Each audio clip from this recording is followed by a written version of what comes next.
It's worth acknowledging, maintenance mode, it's a spectrum. If there's a mistake I made early days, it was getting to a point where, I'm not going to be able to automate this or something like that. And then that was kind of it. We didn't build a process for it. That was kind of where it got left. And I think a big thing that I've learned in the last few years is a really crappy, manual human system is infinitely better than no system. So if maintenance mode, sitting on the beach is the destination, there's 100 stops along the way there, each of which are valuable. You can't step away and do something else if everything is going to break or come to a screeching halt when you do.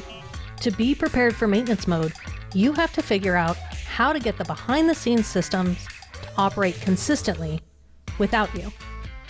I'm Susan Bowles, and you're listening to Break the Ceiling, the show where we break down unconventional strategies you can use to save time, boost your profit, and increase your operational capacity.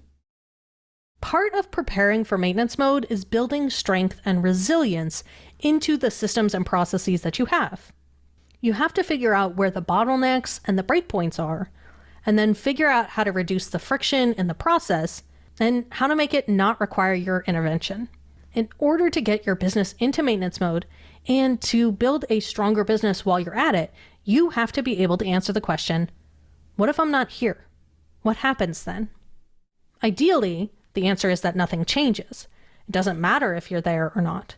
Invoices still get sent on time, your products and services still get delivered, and the wheels on the bus keep going round and round. That's the goal of maintenance mode to me. And there are two basic strategies. You can hire someone to do it in your place, or you can use technology and automate it so no one has to do it. And which strategy you choose depends on what precisely you're trying to accomplish. Computers and automation are fantastic for tasks where no one has to make a decision, where a human would follow the same steps the computer would.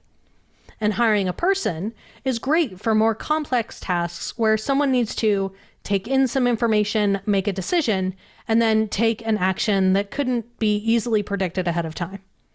There are some tasks that just really don't lend themselves to having a computer do it. They're just too complex.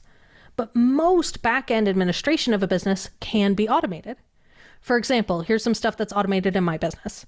Booking and scheduling appointments, that happens through Calendly. Setting up new client folders and putting report templates in the folders on Google Drive. Sending invoices and taking payments. Onboarding new customers and clients. Classifying financial transactions and recording payments in my accounting system. And those are just a few examples. That's not an exhaustive list. But all of that stuff happens without me having to lift a finger or having anybody else do it either.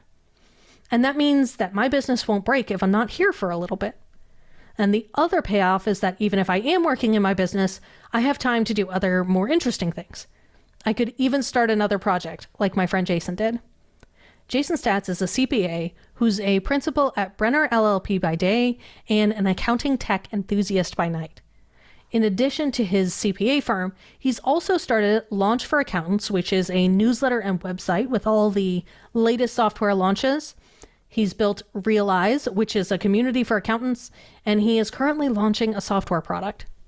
He is especially interested in the intersection of the accounting industry and emergent technology, specifically how we can turn the automation doom and gloom narrative on its head and proactively leverage new technology. And all those projects he started and continues to run, he used technology to make that work, to keep them all running, even if he's not in that business all the time. So you are a little bit of a master at kind of the set it and forget it business system. So give me kind of an overview of how many businesses and projects you are actually running right now. If you can give me a rundown of what you've got and what they all are. Yeah. So, I mean, if I consider one thing kind of my main thing that takes up, most of my days, it's running my accounting firm. So I own an accounting firm in Oregon here with a team of about 35. I've got a partner in that one, and that's what consumes probably the majority of my time and attention. But I have a lot of interests. Anytime I think you totally go all in on one thing, you kind of get tunnel vision for that thing. And so kind of exploring other things has always been something that makes me happy and keeps me enjoying all the things that I do. So like you said, I've got some other projects, but really it all started with realizing that I needed to kind of build my own audience first.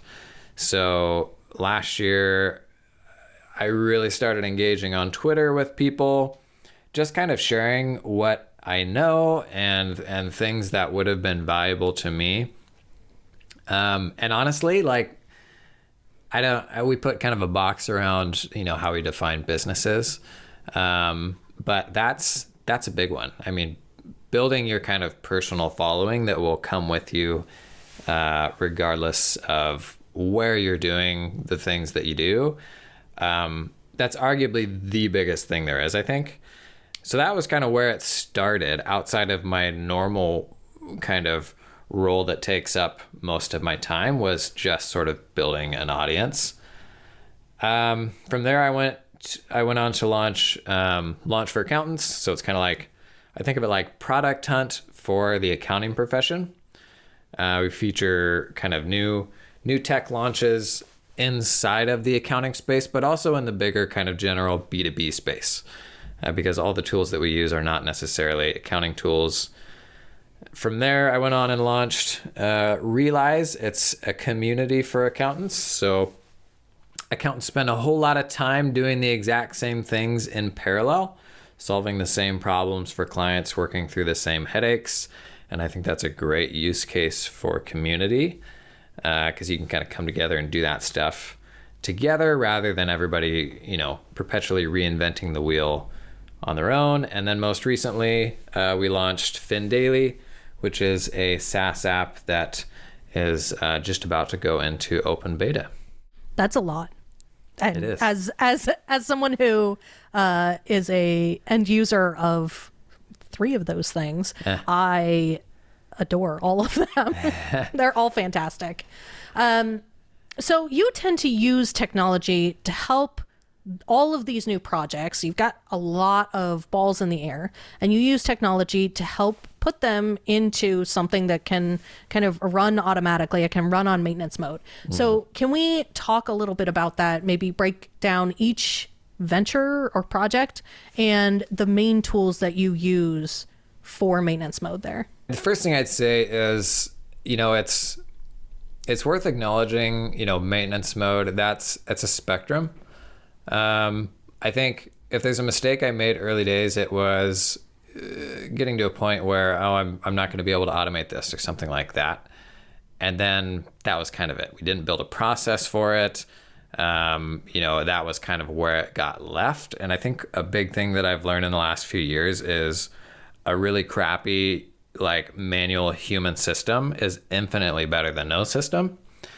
So if maintenance mode, sitting on the beach is the destination, there's 100 stops along the way there, each of which are valuable. And I'll be the first to admit, just going down my list of projects, in reality, none of these are, total maintenance mode. But because I've gotten, a lot of them down that spectrum, it lets me explore other things. So in my accounting firm, my biggest source of leverage there, honestly, is human leverage, and just having been able to hire the right team to make a lot of things happen there. There's a lot of automation going on and kind of all of the different things that we do. But given that that's, a service business, very hands-on, like working directly with clients, answering client questions, that sort of thing, by its nature, a service business, I think your ability to go into maintenance mode on that's going to be dictated by being able to build the right team. So definitely lean into automation where we can there. But that's, the reason that that's able to run is just having found the right people. Twitter, man, I lean a lot into tweet scheduling and always repurposing content where you can. So if I'm reading a book, I'm going to I'm going to share the tidbits from that book that were valuable to me. I'm probably going to do a video. If I do a video for the accountant community, kind of some of the nuggets coming out of that, I'm going to tweet about them. And so I think the more you can, I guess there's just a lot of different ways you can repurpose that content in ways that are going to be valuable to different people. What's next? Launch. So Launch for Accountants. This is our kind of accounting tech discovery platform. Did you see Susan, have you seen that super nerdy video I made about this one? I have not. So this is probably the most interesting one. And if you're looking at like how automation can run a business, I think this one's interesting. So the premise of this business is basically it's kind of a feed of new software launches that accountants should be aware of, because tech discovery is hard. Like, there is so much new tech coming out every day, and it's just going to keep getting worse because there's just going to be more and more tools. Like the development industry, the number of SaaS products that are coming out every day, that's just going to keep growing. And so discovery is going to become more of an issue. This one, we lean very heavily on automation. So I've basically got an Airtable form that I complete for each tool that I want to feature. I put a few things in there like, what it's called, the website, some kind of tags to kind of organize all the different types of tools. And then I put 2 bullet points in there about why I think it matters. And so I submit that form, and I do that for each tool, and that's usually 5 or 10 a week. From there, I lean really heavily on Integromat. It's like Zapier, but I think is a little bit more powerful. So from there, Integromat goes out, fetches a screenshot of the website. It sends a screenshot over to a tool called Banner Bear and creates kind of different social media images for it. It pushes that item to the CMS for our website. So the website's constantly publishing a feed of new tools, and that schedules that automatically. Schedules a tweet with the social images and the bullet points I provided. Does a similar thing for Facebook post, and then it gets added to a queue for me personally to feature that tool in the weekly videos that I do. So I put 5 or 6 things into that Airtable form. I hit submit. All that stuff happens in the background, and it queues it all up so that it's not like you don't need to be at a spot every single day to hit the button. It's scheduling that stuff in advance. So I could, queue up a bunch of those to go out, maybe a week and a half from now. And then maybe I'm just going to coast on this project for the next couple of weeks, and that's fine because I've got like a steady queue of content going out. That's a lot, but that's probably my best example of a project that is largely run by automation. Okay. I'm curious about all of the different ventures. So how do you end up dividing your time between all of the different projects, whether you have automation or not automation? What does the time breakdown of running essentially 4 separate businesses look like? Mm-hmm. I'm a big believer in kind of getting all of your kind of personal task and kind of life management back to a single, a single channel where you're prioritizing the stuff that you have to do. So the aspect of this that's overwhelming is I got to come over to this business and prioritize something over here, and then I got to come over to this business and prioritize something over here. I think that's the wrong way to think about it. I think you got to pull that all into a single place. And then the opportunities that need to be prioritized are more global. So if I've got a great opportunity with the accounting firm, to get that hire that we've really needed for a long time, I need to prioritize that. If you've got a great, partnership opportunity with this other project you're doing that is maybe timely, maybe it's seasonal, then that becomes a priority. So the more you can pull those aspects of your life into kind of a single framework, the less overwhelming that becomes, because having to prioritize across different channels, like that's just a nightmare and it's kind of impossible.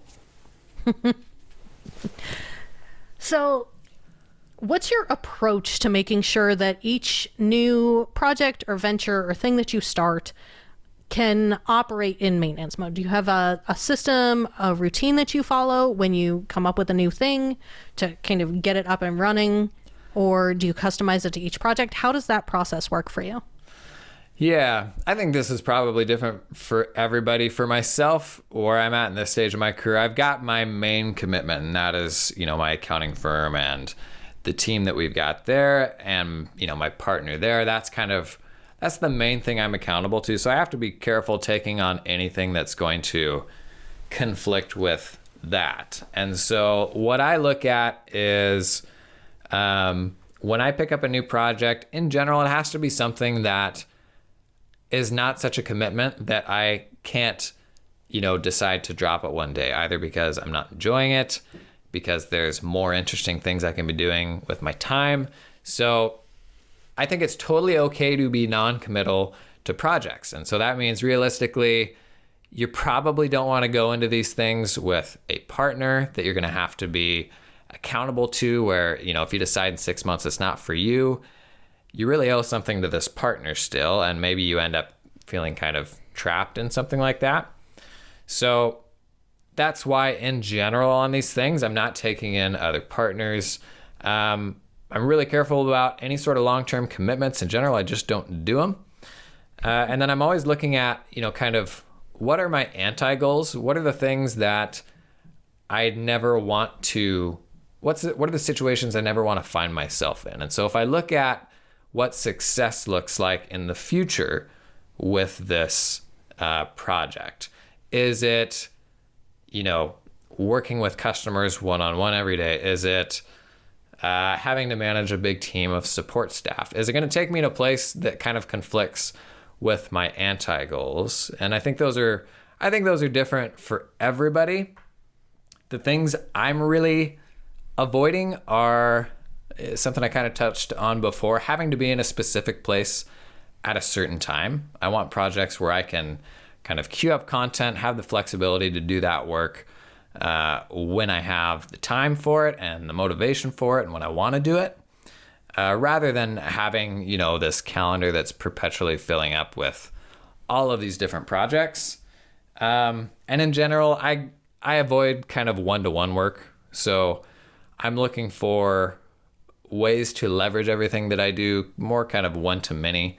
So how do I reach the most amount of people in a high leverage way? And if this project's going to take me down a path that doesn't enable that, then it's probably not something for me.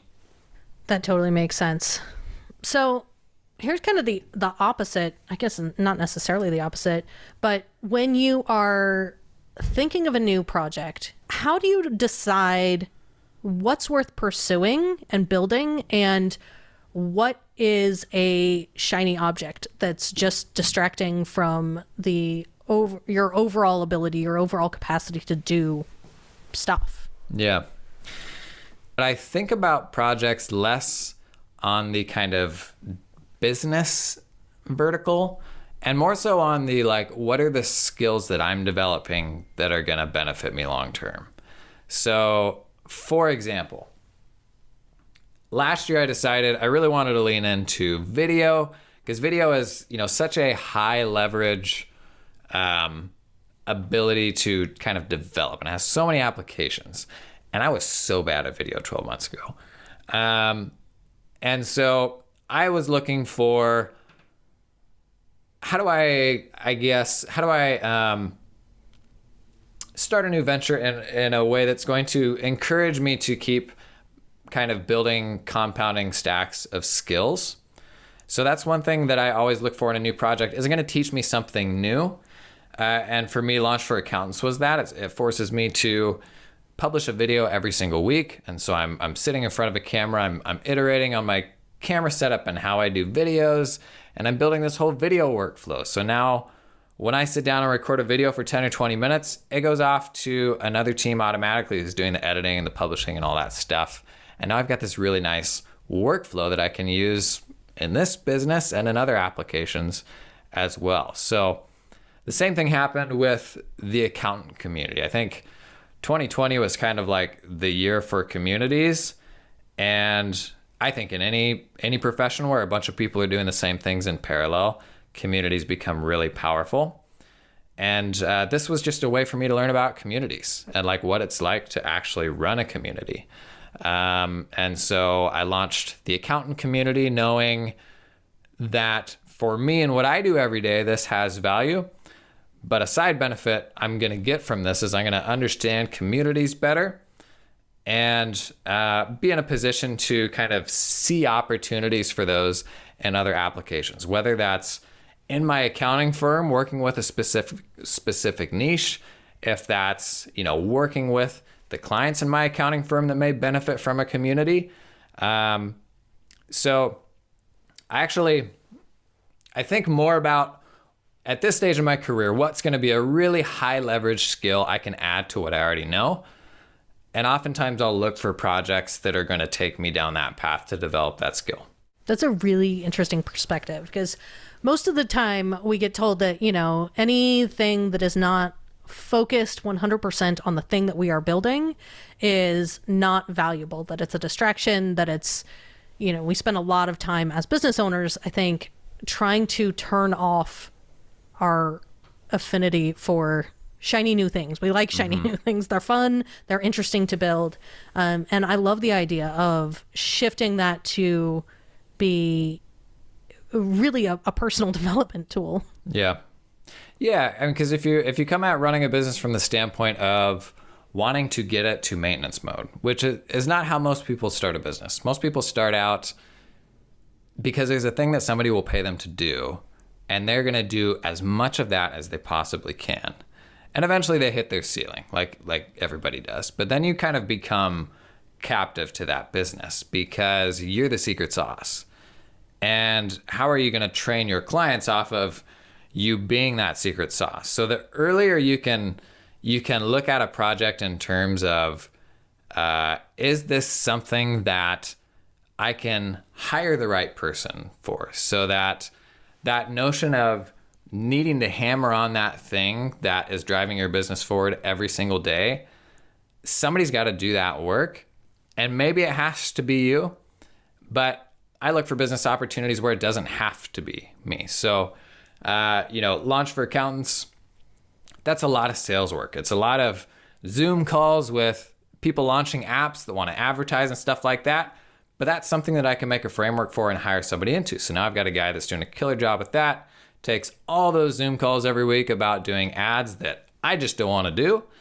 And it's because I was able to kind of make that framework, and somebody else could be the one hammering on that one thing that matters for that business every single day.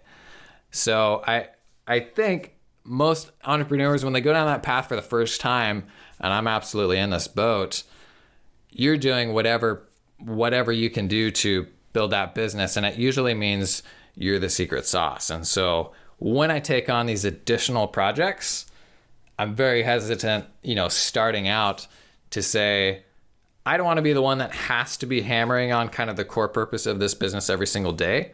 But what I do want is something that's going to give me kind of a wider depth of experience to see opportunities and to pull interesting different things together, like really highly produced videos for accountants, like interesting intersections like that where things don't exist. Hey there, it's Susan. If you've been listening to this interview and it's making you think about some of these issues and ideas, and you wish you could talk to some other real live business owners about it, I wanted to invite you to my free monthly roundtable, Dollars and Decisions. Once a month, I get together live with a group of amazing business owners just like you to geek out on money and operations and workflow and software, all that stuff that you hear me talk about here. The roundtable is kind of like a live, interactive version of the podcast, so I would love to have you join me.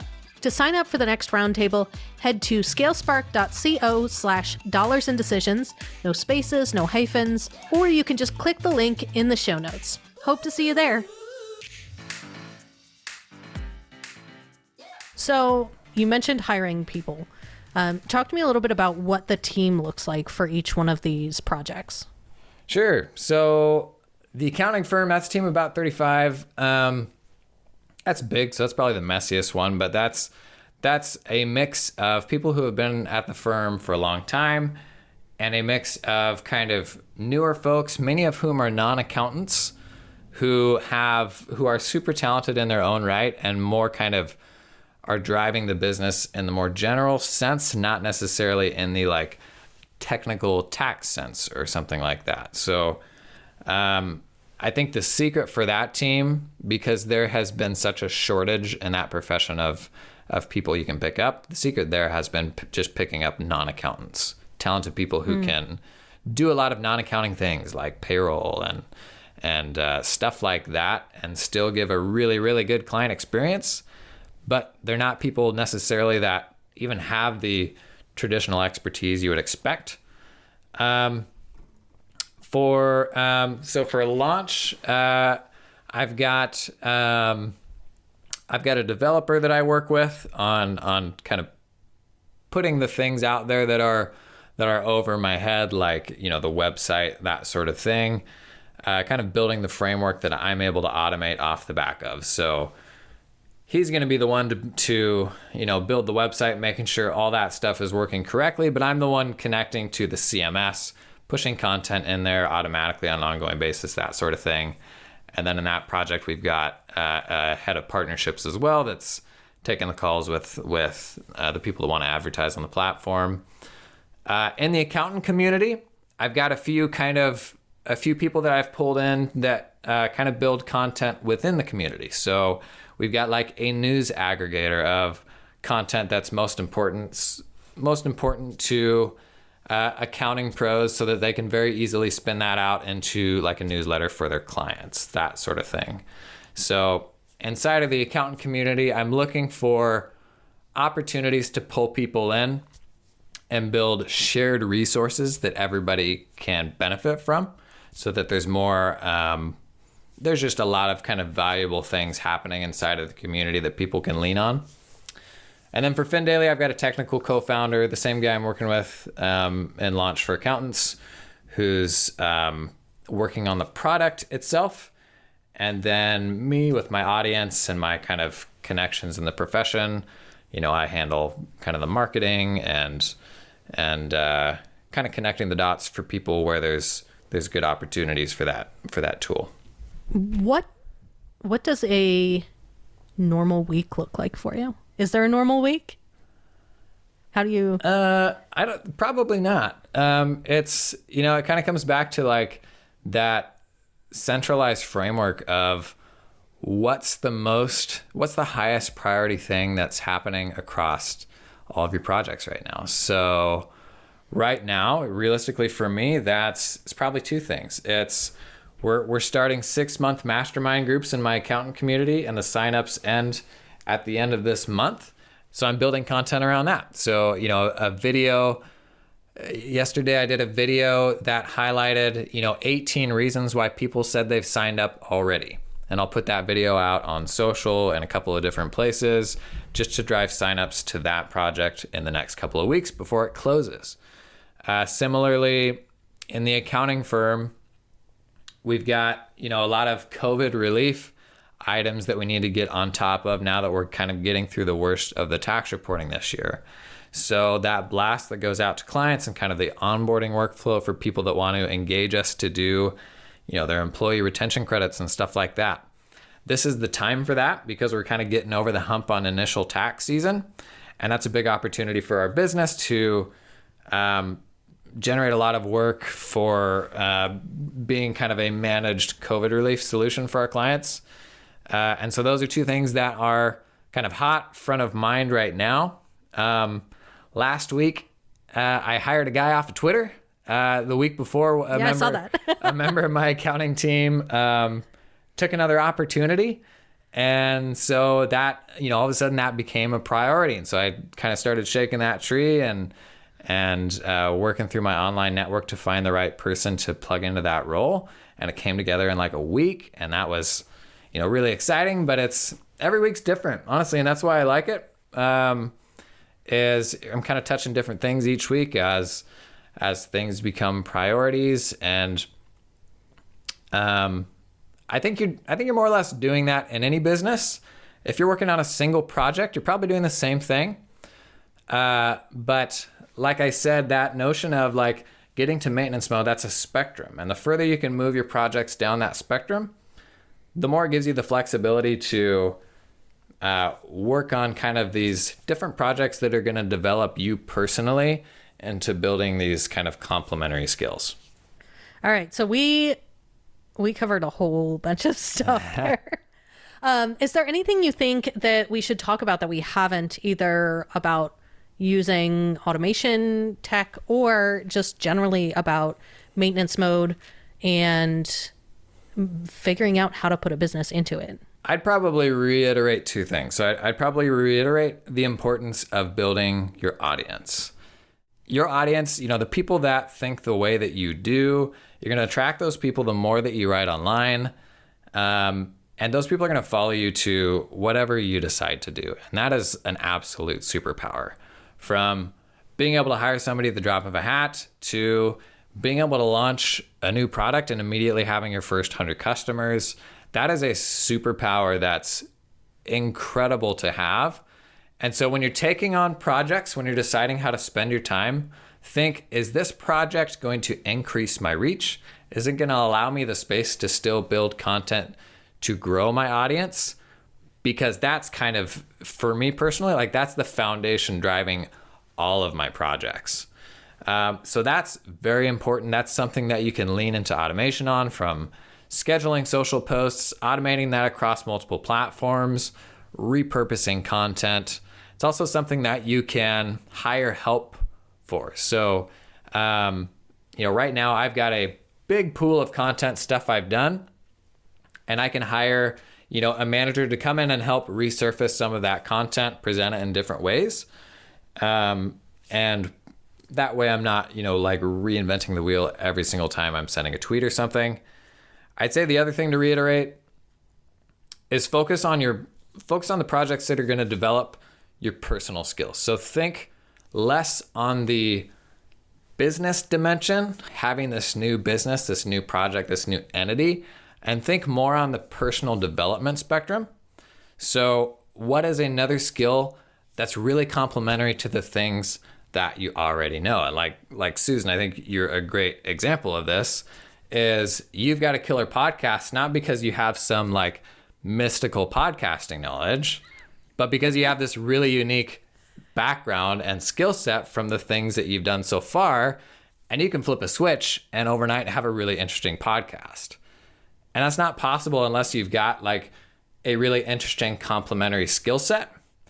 So I would say you can take on projects that will help you to develop those skills. But I think skill set first rather than business first. I love that perspective. I'm curious, as you were building all of these things, was there anything that was a specific challenge for you as you started building and multiplying how many things you're focused on? Was there anything that tripped you up or that you had a hard time with? I think something every entrepreneur struggles with is finding the right people to plug into different roles. And that's a hard thing to do until you've done it. I think it's getting easier because you end up building connections with people, and they'll work with you on different projects. And, if I have something where I need a developer now, that's really easy because I can lean on kind of the network I've built through other projects. But that's a hard thing to do if you haven't done it before, because you can go out and buy any service that's out there. That's one thing. But to like build a relationship with a person or a team that's going to understand where you're coming from, what you're looking for, and efficiently be able to knock that thing out kind of from beginning to end, rather than wasting a bunch of time and investment in something that maybe isn't going to take you where you're trying to go. That is incredibly valuable now to, for example, we've got other products on the way, and to be able to flip a switch and say, yeah, in 30 days, I think we could ship this, because we already have a good understanding. We know where we're headed. We can kind of define what the scope of that project is. And we've already done other projects before, and so we know kind of what that process looks like. That is a superpower. It's another reason for building your audience, because, for example, when I got to the point where I really needed a video editor, I'm spending too much time editing. I just need to be on camera. I don't need to do the editing. I was able to put a tweet out and then hire somebody based on the response there from my audience. And that is almost always going to be a better hire than, buying a service off the shelf, because that's a person you can build a relationship with, that's going to understand your vision, that you can work with longer term. So finding the right people, that is a hard one, but is absolutely something worth investing your time in. I'm curious, are you a grow to hire or hire to grow kind of guy?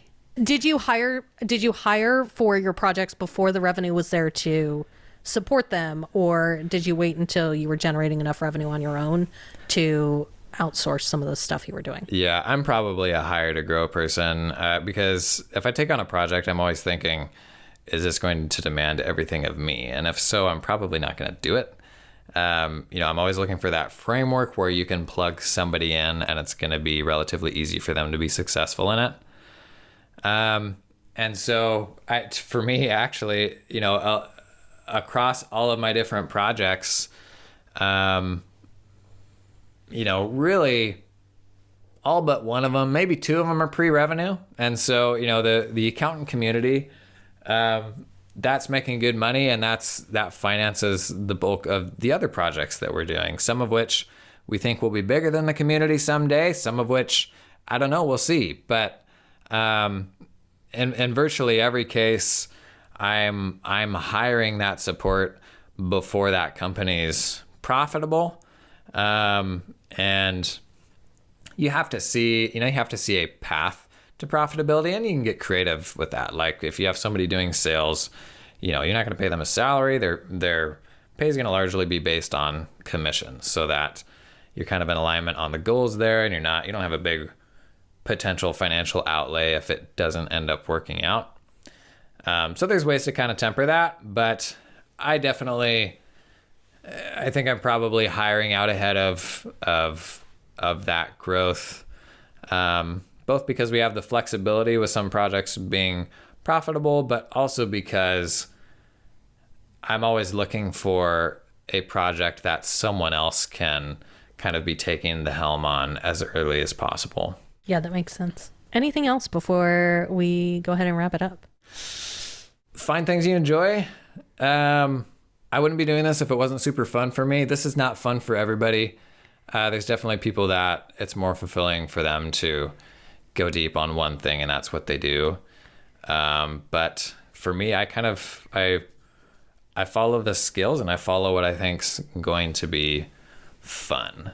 And I think as long as you're doing that, it's not going to take over your personal life. You're not going to be a monster when you turn the computer off. And it's something that can, I think, give you energy rather than just drain you every day. All right. Where can our listeners find you if they want to connect and learn more about any of your projects? Yeah. Best place is on Twitter, Staats CPA. Good luck spelling that, but I assume you'll put it in the show notes. It'll be in the show notes. That's the best place. I'm chatting with people on Twitter every single day. And that's where I connect with people. The thing that has stuck with me since I talked to Jason is this idea that shiny object syndrome doesn't have to be a bad thing if you couple it with maintenance mode and leveraging technology. Now, I spend an inordinate amount of time and energy trying to keep myself from getting distracted with new ideas and new projects. We have talked about shiny object in just about every episode in this maintenance mode series. And it's always with the context of how to avoid the shiny objects, to work the system, stay the course, and focus on getting the one thing working. And that makes sense because that's really the essence of maintenance mode. Jason's perspective that I really loved, that felt so freeing to me, was that if you actually can put a business in maintenance mode, the shiny object problem isn't really a problem. New projects can be an opportunity to expand your personal skills, to be fun and interesting. It doesn't have to be a distraction. It could just be a fun side project. Now, don't take this as me saying, go start all the things, because distraction really does cause a lot of problems for businesses. You have to finish building the systems and make sure the first business is in maintenance mode before you move on to building the next. Building a bunch of half-finished projects is where we get into trouble. But the beauty of maintenance mode is that it buys you freedom. The time and effort you spend building those systems and making sure they run pays off because you have choices. You could scale the same business with your freedom. You could take time off with your freedom. You could build something else with your freedom. To me, maintenance mode equals the freedom to make those choices. Next week, I'm talking to India Jackson from Flaunt Your Fire about the second strategy we talked about at the beginning of the episode, hiring for maintenance mode. So make sure you hit subscribe in your favorite podcast player so you don't miss it. And if this episode got you thinking about how you can start to leverage technology more in your own business, let's talk. Come to my next Dollars and Decisions Roundtable. It's a finance and operations strategy session for business owners like you. And it is a great way to talk through how to smooth out those bottlenecks or to get some ideas from other business owners about what's working for them. You can register at scalespark.co/dollarsandDecisions or just click the link in the show notes. See you there. Break the Ceiling is produced by Yellow House Media. Our executive producer is Sean McMullen. Our production coordinator is Lou Blazer.